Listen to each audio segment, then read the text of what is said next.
halacha of bishul akum. He said you're not allowed to eat anything cooked by a goy, certainly not by Mechal Shabbos. There are two exceptions. This does not apply to a thing which could be eaten raw, or it's eaten raw normally. For example, you would have cooked apples. A goy cooks apples. It does not make it unkosher, because the cooking did not change it into, did not transform it into an edible food item. It was edible before it was cooked also. The fact that the goy cooked it didn't spoil it. You can eat it before cooking, and the cooking itself does not harm the kashrus of the item. But if it cannot be eaten raw, then the cooking itself changed it into a food, and it was changed into food by a goy, and therefore it's unkosher. So there are items that are a shayla, if they can be eaten raw or not. It depends upon the individual person. For example, an egg. There are some people that sound like chazonim who eat raw eggs. It clears their throat, strengthens their larynx. And some people eat raw eggs. We did it once. We went to Russia. There was no choice, nothing to eat. So we had to take eggs, ask for raw eggs, and they looked at us like, you can imagine what? Ordering raw eggs. And then we ordered doubles on that too, raw eggs. They figured, unless they come from the jungle someplace. But, now, if that's the case, if we can eat it raw, so why not have it cook it already? The answer is that which could be eaten raw with difficulty is not considered an item that's nechal kameshul chai. So even though some people do eat it raw, it's still, if it's cooked by a goy, it becomes usur.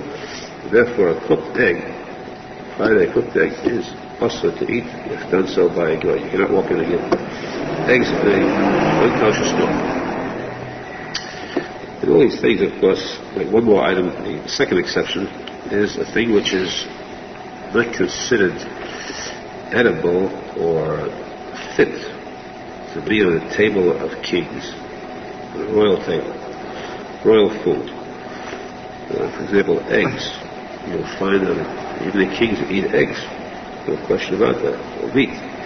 A certain kind of food which is not fit. It's lower class type of food. Peasants will eat it. You have, for example, grit or oats. Oats in general, the Gemara says, is edible food. Animals eat oats. Humans eat wheat. So today, of course, people have reached that madrega where they can eat oats normally. But you would figure oats would not be on the royal table. So if a guy cooks oats, then you could eat it. So it's a cheap item. Cheap type of food is not spoiled by the fact it's cooked by a guy. But the bigger shaila is, naturally, what about the fact that, let's say, even if it's apples, okay, something which could be where the cooking doesn't spoil it. What's the use? The cooking doesn't spoil it if the guy's going to cook it in his pot. In his pot, he has all kinds of chazah.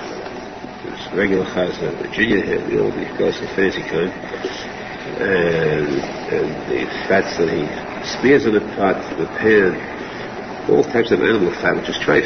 So what's the use of having, probably not bishul akum, which is a isa de rabbanon, it's a gzeira de rabbanon, you have an isa de isa, you got fats there.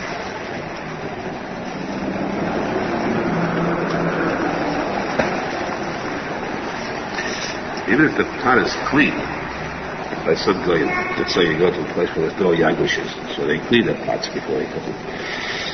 So no matter how clean it is, but this pot has absorbed, the last cooking has absorbed the fats, absorbed the food, the whatever meat, or unkosher item it had. Now when you cook it again, it will expel that absorption into whatever's cooking into it. So what's the use of saying that this is a kind of food which you could eat, cooked by a guy? Say cooked milk. Milk is, a guy cooks milk for coffee. So the answer is that we take for granted that this pot has not been used in 24 hours. Take that for granted, even though it's a restaurant, which is very unusual.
traveling, and the person's on the road. He's hungry, he has no food with him. Can he go into a Jewish place to eat or drink? They all decide to eat fruit, because you could be careful, but there's still a shadow of Manasayim. The person would see you, even though you're in Miyata, the Philippines, Hong Kong, China, you still could be seen. The desert island, Barbados, those islands today, who would ever see a Jew? It's possible. Yet today, you have probably more Jews there than anybody else. And first wasn't jumped on these things.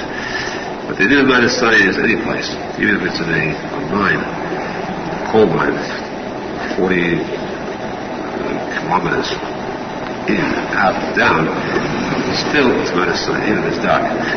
So, therefore, it's also for that reason. If the person is very hungry, then there are just as likely as me. The question is, if they allowed to drink tea or hot chocolate. These two shows about you today. There's a link to you on that. Some person will say you're allowed, some say you're not allowed. So it will depend upon how much the person is starving.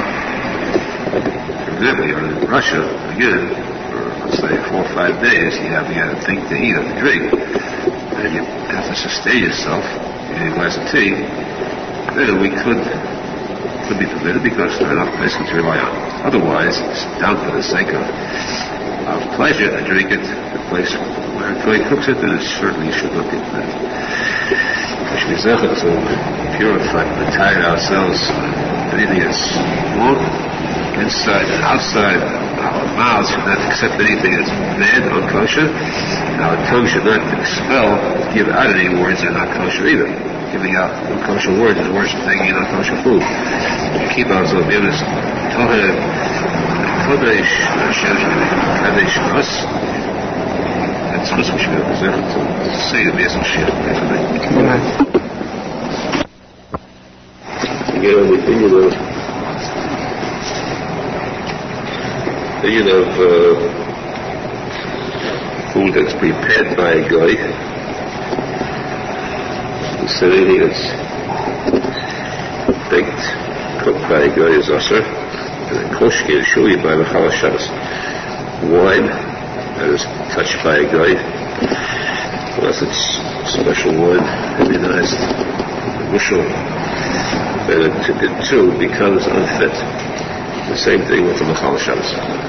No, the next item is a special halacha, special din that is brought in Shulchan Aruch, the Gemara. There's no loophole here. There is no loophole in this halacha. So the person doesn't obey this din. It's not because he has a heter. Because he's simply doing it amazing. That's for sure. Then is that milk, regular milk. If the cow is milked by a guy, and there was no Jew present watching at the time, that milk is awesome. It becomes unfit to be used, cannot be used for any purpose at all.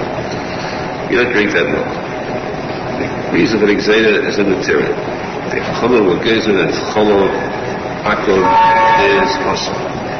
The only milk that's possible is Challah Yisrael.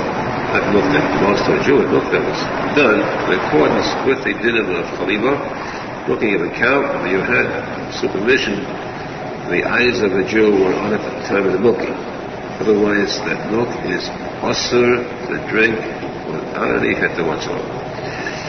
Now, the irony of this halacha is that many years ago, before World War II, there were very few Hasidic Jews in America. The word Satmar and place was very good. Even the Babacha was barely heard. It was unknown. They were unknown. There were very few yeshivas in America, very few gedolim. The Jews in America still that were here, mostly were from Russia. Very tznius, pure, simple, but things that they had no drive of their own. So at that time, you just about said, no, it's all of Yisrael in America. Kimat. Practically there was none at all, except private cases, private farmers and so on. So what happened was that also the Shechita was They didn't have this vast complex of Chassidus towns, communities. So there were people that I knew came to America and lived their lives without eating meat. They never ate meat the whole time they were there. They couldn't trust the shech, the shechita. And so they knew they couldn't trust it. Could not have enough reliance on it to eat it. That's a shalom. Menachem Mendel Schneerson. Shabbos Yontif, they would use chicken where they would go out to the Shabbat themselves. It was a whole process. But meat, unheard of. No matter who or what, no way they could touch a cup of meat. Then there were people who lived their whole lives in America without ever drinking a drop of milk. They couldn't get hold of yourself, they lived without it. There were others, of course this question was brought up actually, discussed about the fact that Chol Yisrael, after all, it is a halacha, it's a Rabbana, but the Rabbana, when I gazed at it, they said where it's constitutes a difficulty, I could jeopardize the health. This was sort of a heta. At least for children, small children should be allowed to drink the regular milk, so it's sort of halfway spread. But came the Second World War, and then the Chassidut moved driven out of Europe, remnants, they came to America, and they started a drive, a tremendous drive, to the point where, in a short time, there was Chol Yisrael on the market being sold. I think one of the first is Paul's milk at that time. And one after that, they started to come out, where it was literally possible to walk down to the store and buy it. Or, if not, you'd call a company that had it delivered to your door. That time on, they started to separate the men from the boys. They started to see who were the ones that could be excused for the Shasat Chak. Now, a person drinks milk, let's say there wasn't Chol Yisrael. We're not going to judge this case. I don't know anything in judging. But it's obvious the person drinks it because of Shasat Chak. It's a matter of impossibility to get otherwise. So he could be excused if that's his reason. How do we prove it? Would be Chol Yisrael becomes available. Then he goes to buy only Chol Yisrael. It shows that he meant it. But if when Chol Yisrael is available, he still drinks Chol Avraham Steinhartz. It shows that all the past was a fake. It wasn't because it was just Chak. He just neglected this halacha, and so he's charged. One of those knows the whole past, every cup of milk he ever drank. This is a shot in Shua. Shua means prove it that you put it in Shua, and then doing it again. Nowadays, the market is so flooded with Chol Yisrael that it's unheard of. Chol Avraham is unheard of anymore. There's Jewish neighborhoods, there's more Chol Yisrael than Chol Avraham. Today, even if a person never heard of Chol Yisrael, inadvertently he'll be buying drinking Chol Yisrael, because most companies today sell in Jewish neighborhoods of Chol Yisrael.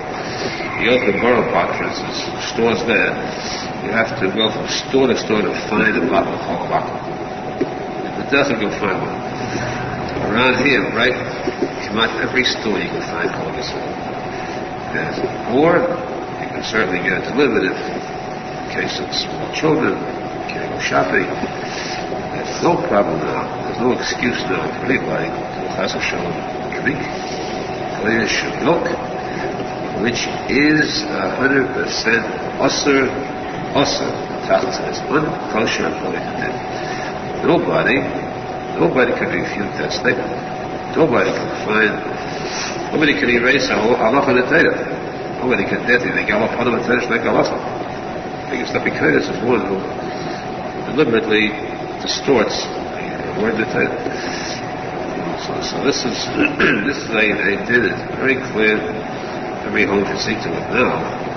Now when there's no excuse anymore, there's no so easily available.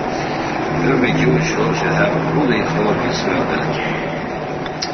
It doesn't cost much more than the regular. A few pennies difference. Those few pennies, nobody ever got poor because of those few pennies. If a person can afford kosher meat, which is much more expensive than regular meat, we'll put a few pennies more. We'll break it. Plus, there's a certain pride in knowing that at least the mitzvah costs money. It wouldn't cost any money, it would be a dry mitzvah. We should be zifat to knowledge that will fill these mitzvahs to be terch al, not as a burden, but be terch al, deep feeling of simcha, happiness that we can serve Hashem and doing His mitzvahs. That's chus, the simcha tetzeh, which go out of Golas B'simcha, coming of Mashiach. Amen. The same halacha holds true for cheese. Butter is a controversial one. There are many days say butter is open. But butter, the generally some of them make a lot. Some of them not, some of them make a lot. Butter you can butter and mix it, huh? No cheese. Yeah, no cheese, of course. Okay. You have to be careful what cheese you buy, eventually. It must be Jewish cheese. Cheese is simple. But butter, say most people are making it. Butter, ice cream. Well, ice cream is also a mixture. So it's hard to say. It's not like Chassidus law. Not that strict. But to each his own.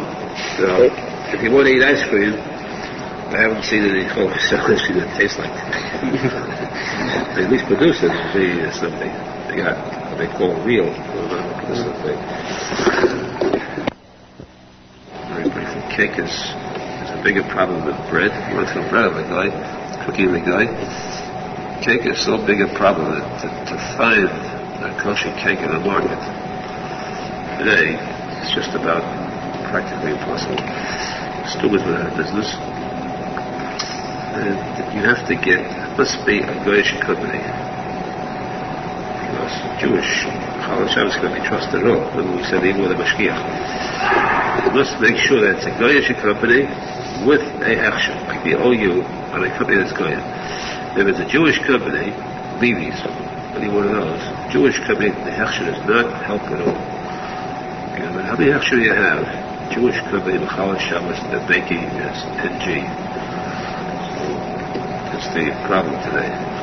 Best thing, of course, best thing by far is a local Shem Shabbos bakery. And you have all headaches removed by fresh baked cake.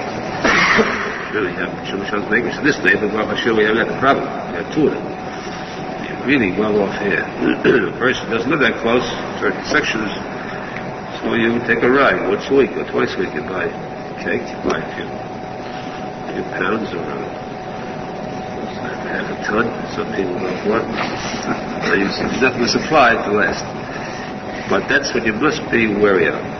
Cake baked by a Mechal Shabbos is no good. Sure. Baked by a Goya it is good if there is supervision and that the ingredients are good. So to have the kosher inside and outside. We come to a new set of dinner this week. Something which is very, very new to all of us, and which is very important that we learn. It's very new. We haven't discussed this in a long time.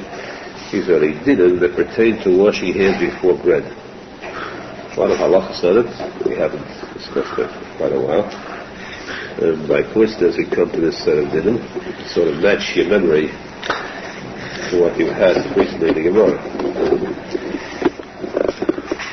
Before that, though, washing hands for bread means that you're about to begin the meal. Before that, there's one shiloh that's brought up the Shulchan. This shiloh is a very heavy one. Heavy means that it's discussed at length among the multitude of poskim, that it's very difficult to really arrive at a set din. These din, you find many things that remain as a question, because the balance is so equal, the balance of rabbis arguing, that we remain with a question mark. Now, especially the halachas of brachas and sudas, meals, you have such cases where the question remains unanswered. What are you supposed to do in such a case? You're supposed to avoid allowing such a question to arise. You can help in avoiding this question arising by inconveniencing yourself slightly. Now, for example, the question here is, what if a person eats something before washing his hands? for instance, eats a fruit just before he's washing his hands for a meal. Now, before eating a fruit, you have to make a very clear haze. It's understood. But afterwards, you have a burden of foshes. The shayla now is, should you make a burden of foshes after you finish the fruit, or should you leave it?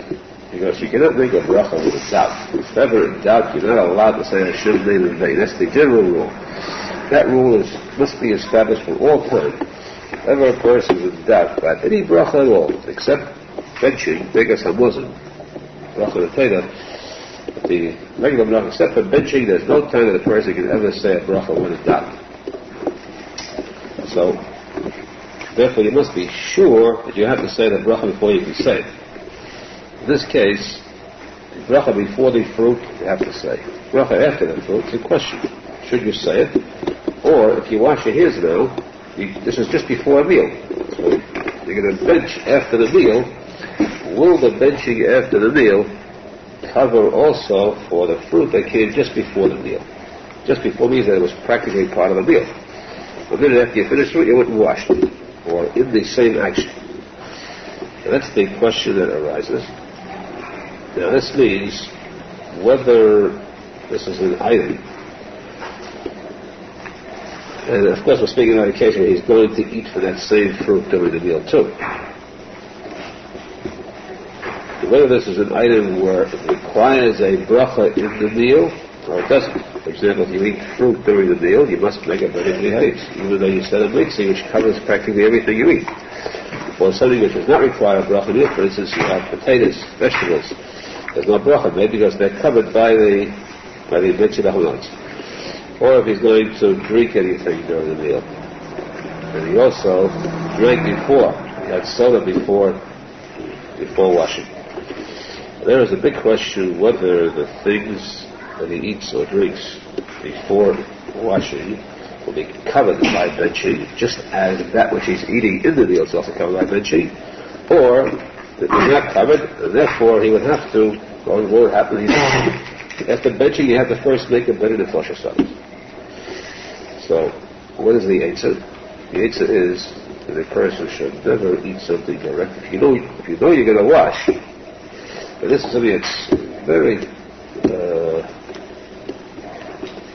exasperating type of thing where it hurts to see people callously break this rule.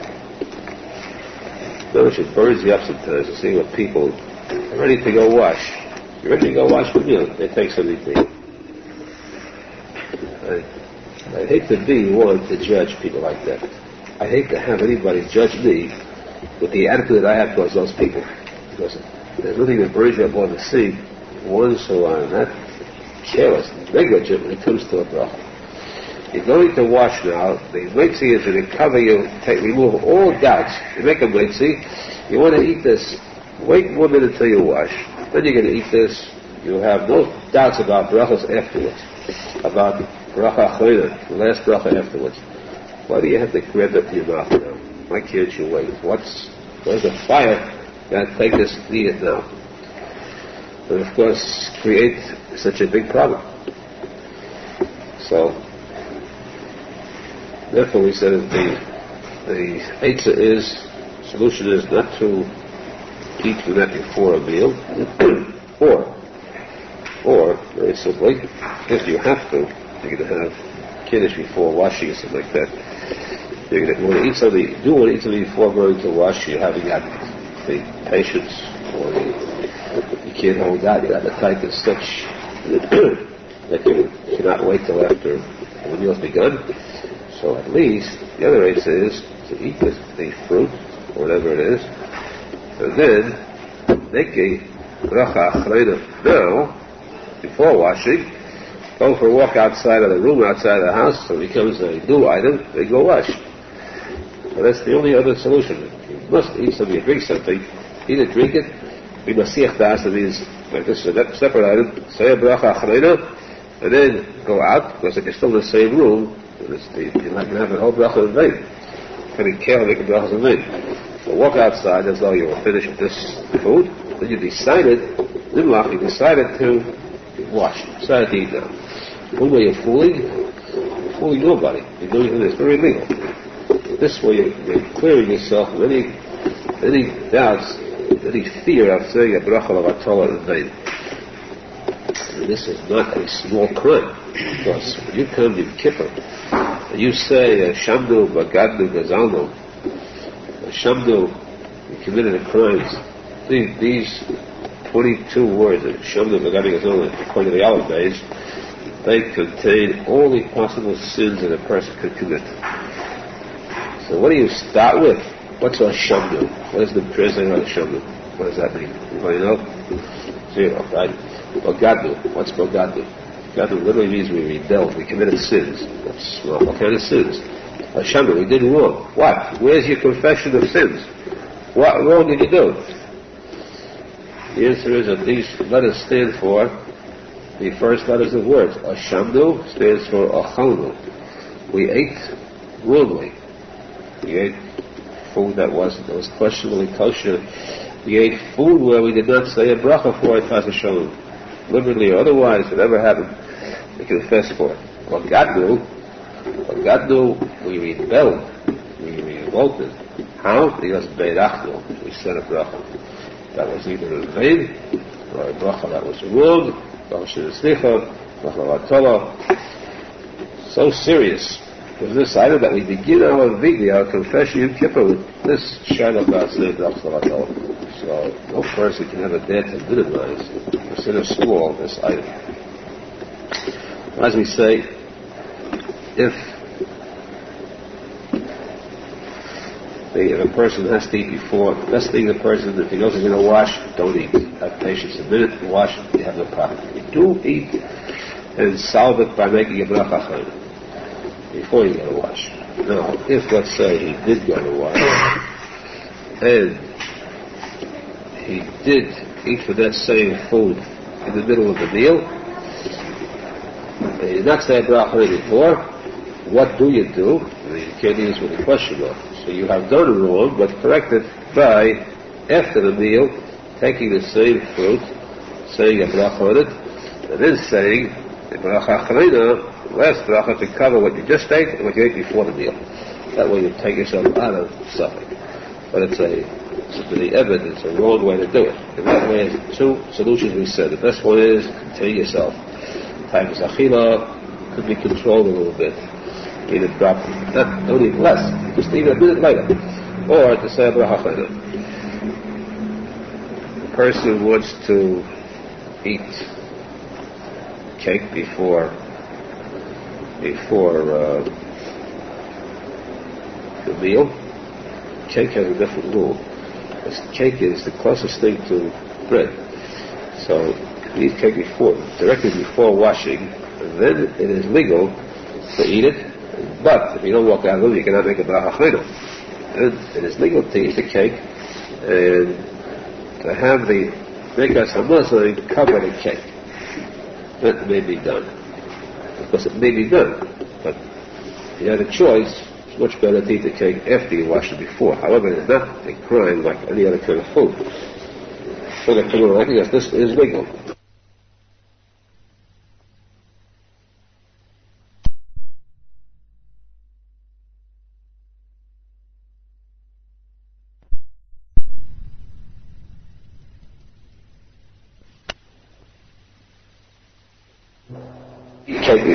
Directly before a meal, and then to have the Seder Moitzi, make us a lesson. You should first say bracha al michya, bracha for the cake, even though you can eat cake in the meal itself. And if there's a long hefsek, you're not allowed to wait for the time you eat cake and talk and so on, and then first go wash. If it's a separate meal, so you're not permitted to wait that long between the cake and the washing. So these are the rules barely covering food before a meal. Now, this should not be taken lightly because it's something that a person can easily forget. You can learn this 100 times and still when you come to the Mesa, you'll forget which law applies where. That happens very often unless you're that kind of a clear-minded genius where the days development impress your mind. You have to do is review this in your mind again and again.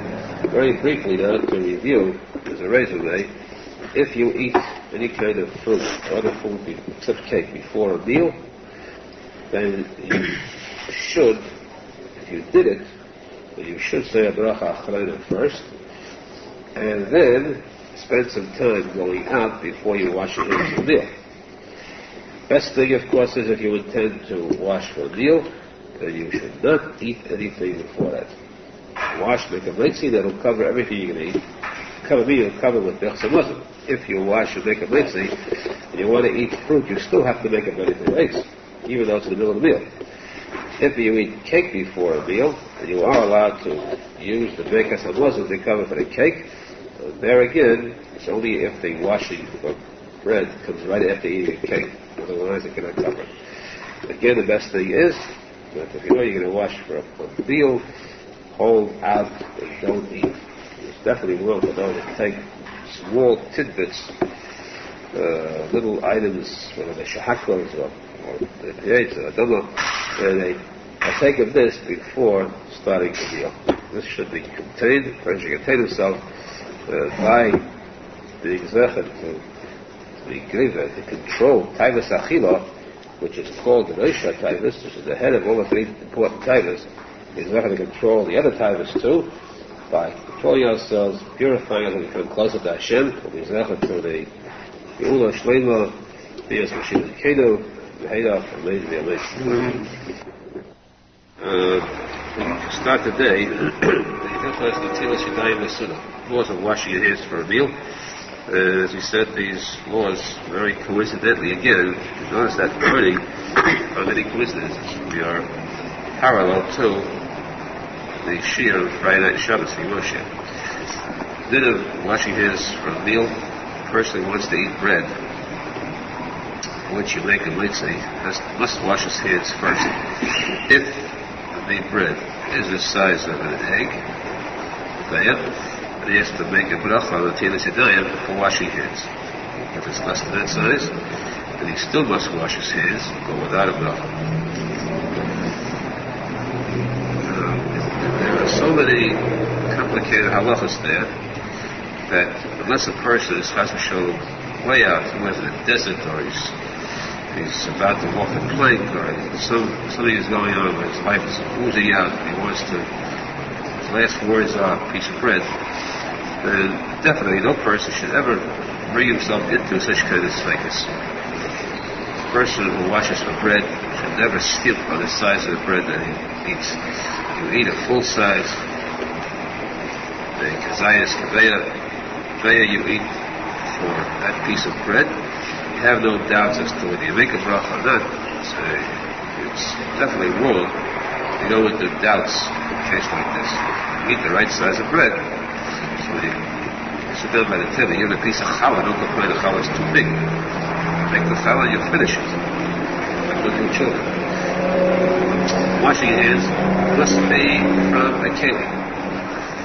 Let's wash your hands from a keli. You cannot just put your hands into water. It doesn't cost tefillah. It must come from a keli. It must be a person who's forcing that water to be spilled. The keli itself must be solid, perfect, without any hole in it, without a nick on the top, and smooth.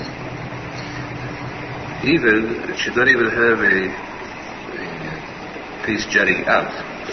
Not just at the top, around the rim should be smooth. It shouldn't be a nick in it. Even to have the rim with a blita, a piece jutting out, extra high, that too should not. It's wrong because the idea should be smooth all around, equal all around in height. Water should pour out from each side the same height, the same level. If the pitcher jug has a spout to it, we cannot wash hands with that pitcher. Because at the place of the spout, it's not considered a keli. That spout is bent outwards. That part is not a keli, so there's a piece missing from the keli. The keli also must be able to stand by itself. In other words, it can't be a keli that comes to a point. It must be a keli that has a base, a flatness to it where the steak can rest by itself. If it can't rest and it turns over, that keli is possible for washing. Unless, of course, it's a keli that's made in such a way, you have kiruv that come in a stand. Fancy keli. They're set into a stand. They can't stand with themselves, but they are a cup. The cup is just completely rounded. And it's made this that it's served that way, that you could, of course, wash with that. We put up with the evidence. Is that any good? What keli comes to a point if you have no other keli? The evidence shows those cups that they have. Big show. Of course, the cups are not that big because they couldn't lie on the side. They could still hold food. However, those cups too usually are made to go into another plastic container. So that would be the din of a cup which is made together with something else, with a stand. It would be kosher. The amount of water to be used is very difficult to be said exactly. A person should see to it without measuring off, skimping. He should pour a lot of water in each hand. Of course, as the Gemara says that for washing without skimping, the Chassidus said, I washed my hands with a lot of water, and Hashem gave me a lot of wealth, a lot of shefa. And the amount, best amount, of course, is in Avias, which is, we said it's 5 ounces approximately, because the 5 ounce size is a tuna. It's a tuna which we take for a posek. A person who washes with 4 ounces, certainly, yet also with an Avias. 4 ounces for the many days is an Avias, is a diet, is an Aharon, so surely yet with 4 ounces. No question about that too. But a person could be better 5, for the simple reason that 6 is better than 5 too, better than 4. 10 is still good. A person should not waste water, and 2 is brought. So people think that as long as it says I wash a lot of water, so I get a lot of bracha, they'll take a big barrel for each hand, and they'll pour it out. They could pick up the whole river and use it. And this is wrong too, for various reasons, but it's just important to know that you do not waste water, you do not belittle it. It's bizoya, the size of the water. Shefa, yes. You can wash getting pour the shefa, not as a matter of wasting, as a matter of respect for everything that's created. And the washing of the hands, of course, is also the case of tahara, purify oneself. Maybe also the person who washes his hands often, the person purifies his heart, which is example to this tahara of the emes, because the sky of the emes is Hashem. Sitting in the flame here.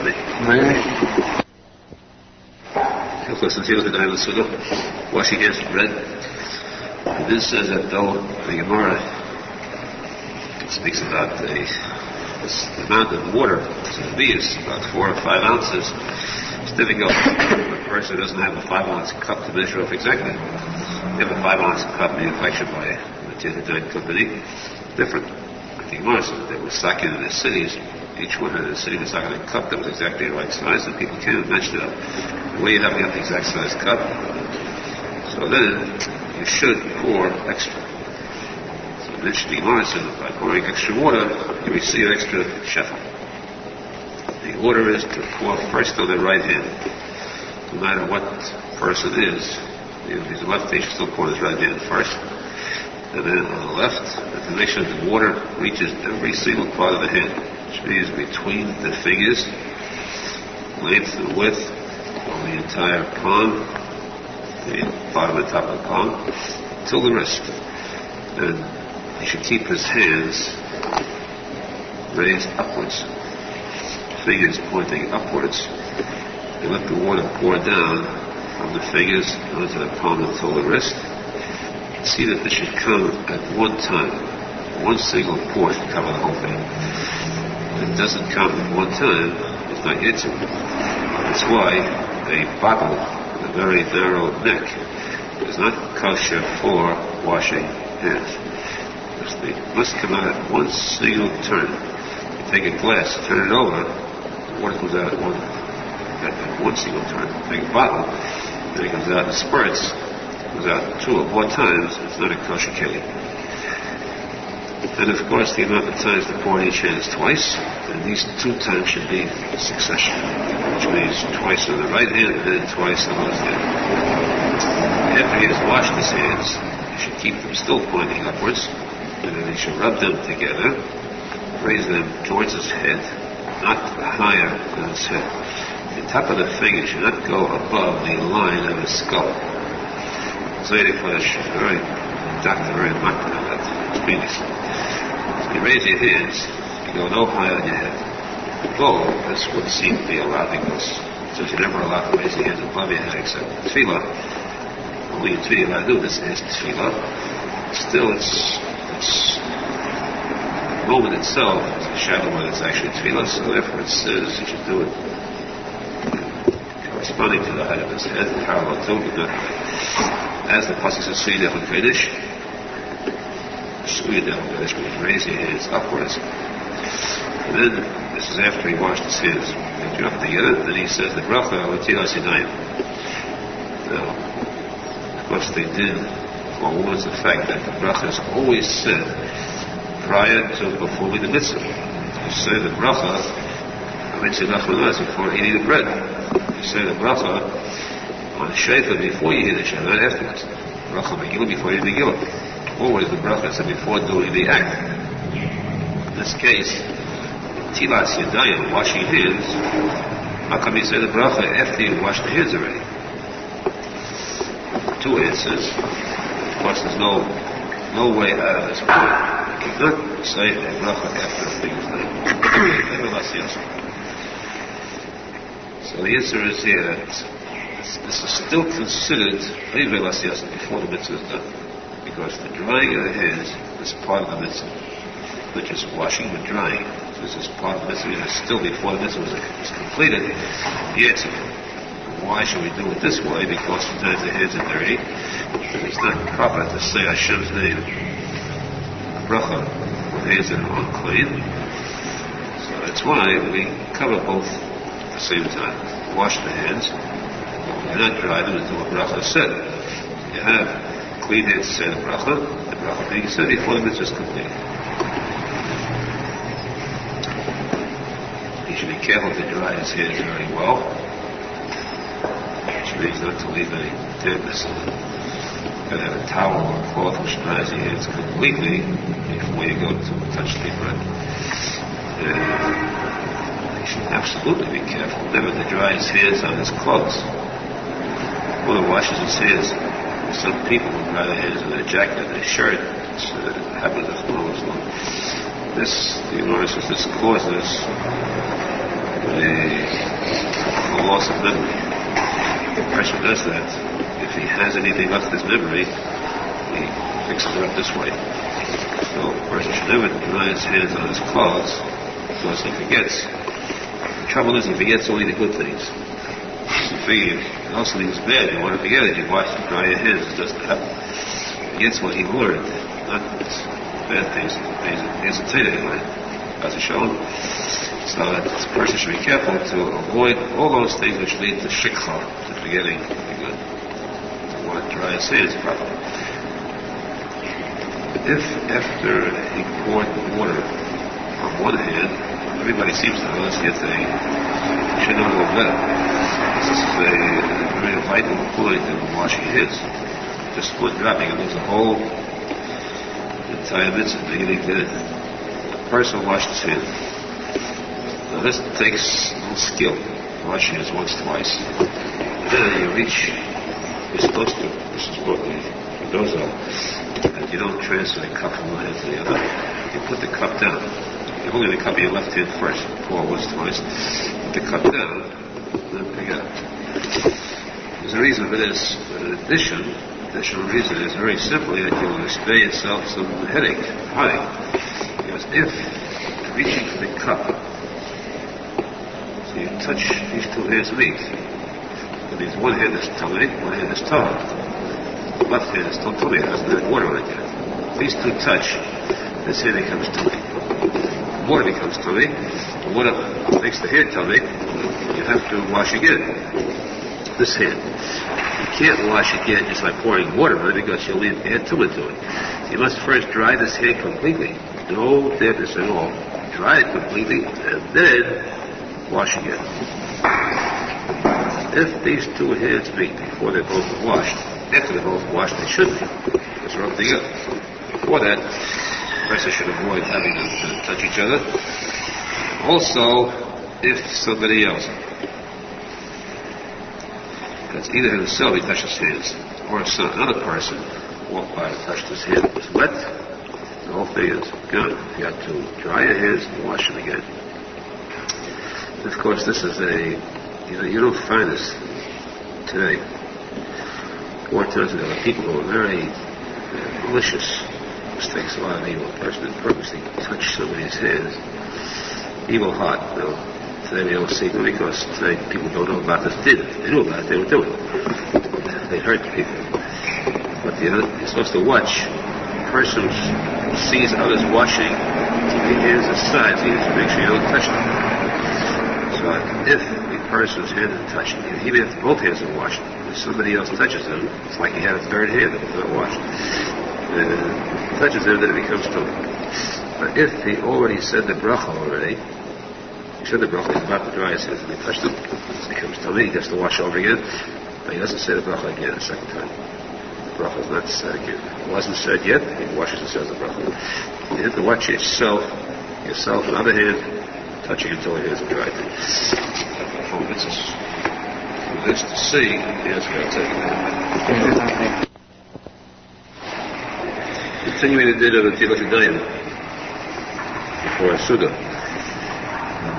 As we said, if a person washed one hand and his other unwashed hand touched the washed hand, it becomes tamei. He must dry it again and wash it again. If he said the bracha already, he does not say it over again.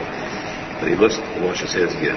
If after he washed both hands even, somebody else touched his hands, accidentally or otherwise, he must dry his hands and wash them again. The point is that he cannot just wash his hands alone. The waters on his hands become tamei, there's no way they can become Torah anymore. He must dry them first and then wash them. And that's why, when you wash your hands, you have to see to it that before you wash your hands, they must be perfectly dry. There's no dampness or water on the hands themselves. If you notice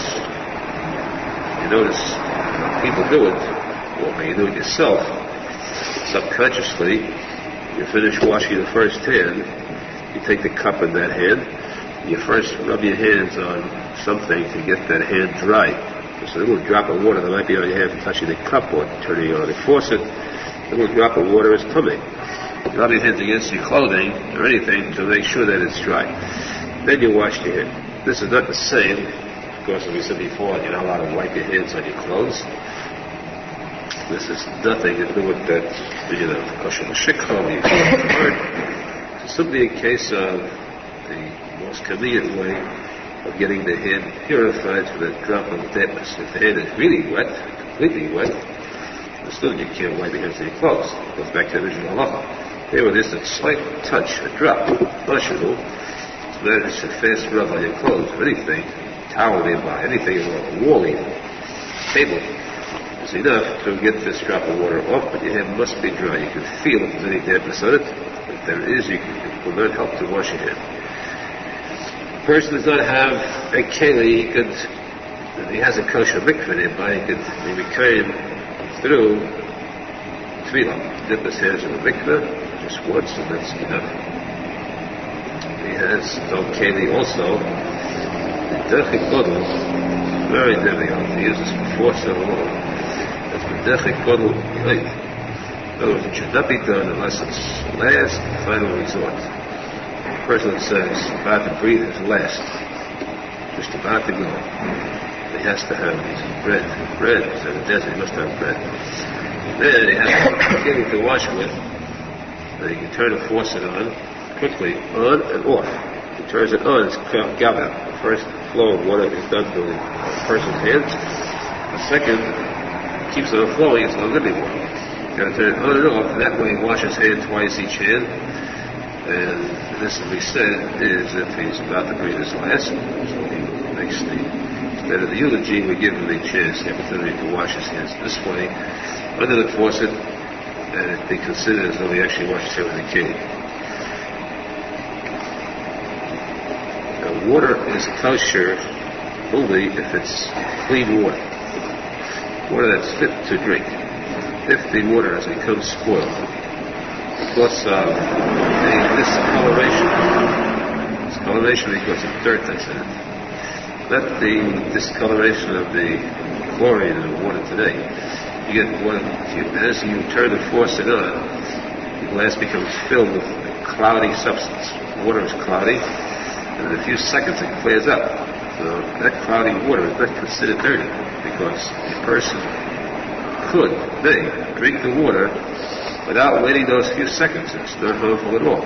It is water that can be drunk. And therefore, that water is considered kosher for the Netilas Yadayim. But if the water became filthy, unusable, that water is not fit for the Netilas Yadayim. It's not kosher at all. Same thing too, water that's been used, second-hand water that's been used for a purpose, cannot be kosher anymore for the Netilas Yadayim. For example, if you have water in a pot, you place dishes in that pot, the pan, you wash those dishes in, or you had water which you soaked.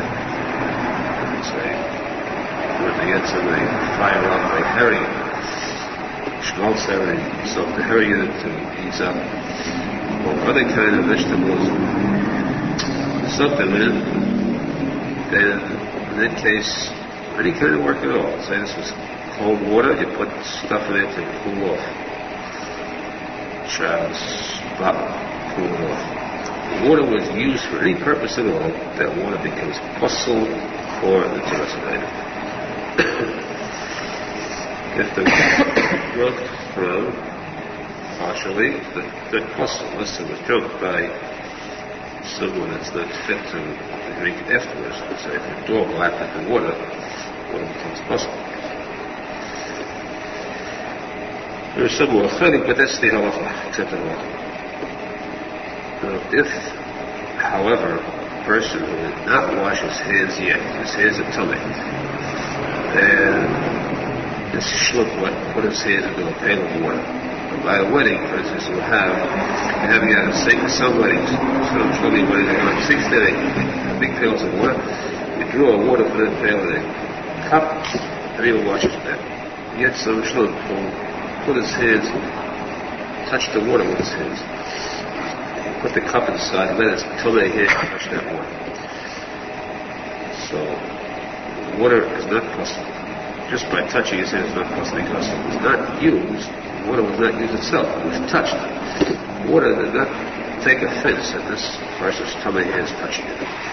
But if the person put his hands into the water to clean them, he gets dirt on his hands, not because of washing better than he just put his hands aside to rub off the water. He used the water for the purpose of cleaning. Even take a finger, put a finger inside to clean it off, the water becomes posek because work was done with it. But if he just happened to touch it, and it's still kosher. Again, water which is spoiled, water which is old, which has an odor to it, is not fit to be drunk even by a dog. This water is posek for washing hands. First, I should see to it that before he washes his hands, they should be clean without a chatzitza. As din of chatzitza, of course, very complex. You're supposed to have a ring on when you wash. The Easter, this should be told to women who wear rings that before they wash their hands, they should take the rings off. There are different din about these chatzitza, but tomorrow we should try to go into that. Example to tell you this is Hashem, Aharon. The Ege Hashem, the Emes, and the Syrian Jewish.